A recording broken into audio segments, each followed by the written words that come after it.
Hello, product artists. How inspired are you feeling today to take a look at the market and see what are the products out there that help people save the ocean?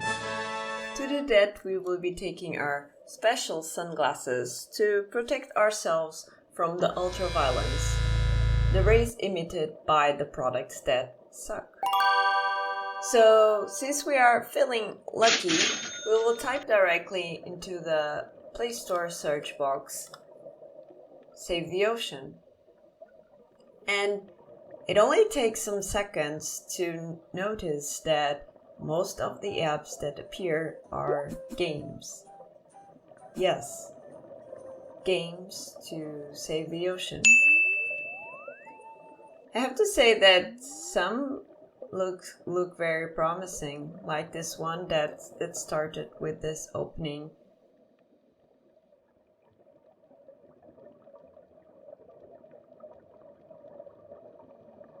For a moment, I thought that I was going to be exposed to the ultimate solution to this problem. If we look more carefully though, we find two other types of apps. Apps to help you track the litter you collect, and apps that help you reduce your plastic consumption. I've selected 3 apps to look at more carefully, and then I'm going to identify if I would like to be taking them to my gallery or not. The 3 apps are Clean Swell, Ocean Zero, and Ocean Zero. I know, quite confusing. So for the Clean Swell, it's quite straightforward. It is an app that helps you track the litter you collect. And you just have to identify the object. If you want, you can upload a picture, and then that's it. There's not much more you can do with this app. Not even deleting your entry. At least it's not straightforward. The second app is Ocean Zero, and it aims to educate you to reduce your consumption of plastic. And basically, it offers you a series of challenges. Most of them require you to read something or watch a video about an unintended behavior in the hopes that you will change it. So it's basically an educational app. There's not also much more you can do with it. And then third, we look at the quite different app, which is a web browser. And it claims to collect litter for you, depending on the number of searches you perform. Quite interesting.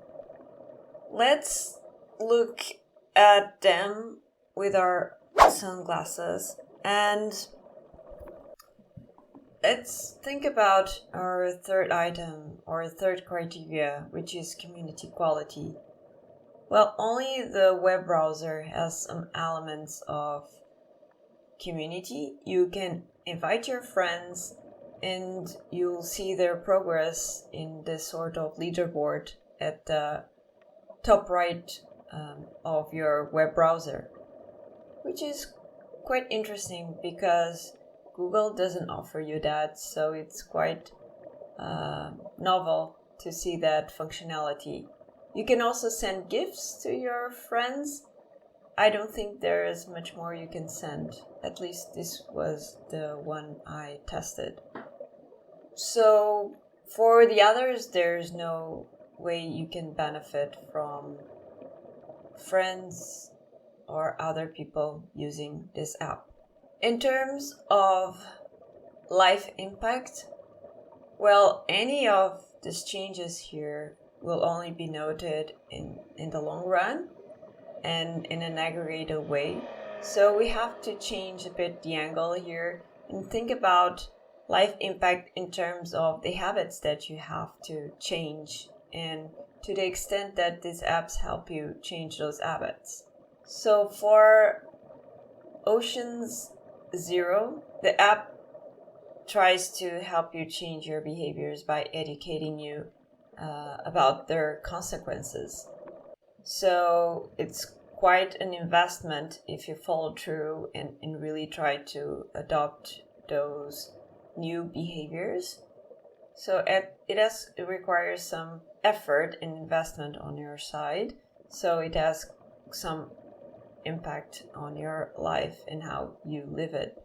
The same for tracking the litter, which is a behavior that if you start doing will require some investment and effort. But for the web browser, besides installing it, which is basically one click, you don't need to do much else. So it doesn't have an impact in your life requiring you to change any habits, etc.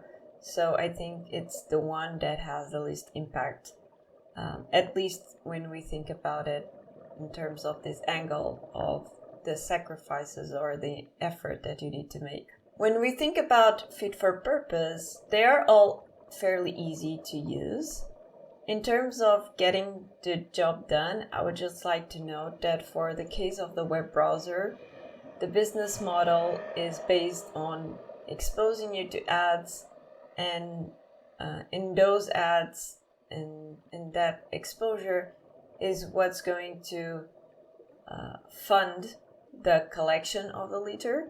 So in a way, it's a bit contradictory that for a web browser that aims to help collect litter, it's at the same time based on a business model that incentivizes people to consume more via ads and potentially add more litter. So I feel it's a bit contradictory. And for that reason, under the fit for purpose and considering getting the job done, I think this web browser is performing worse than the other apps. So that's it. None of these apps is really stellar in the 3 dimensions we care about. So I will not be taking any of those to my gallery. The good news here is that there is plenty to explore.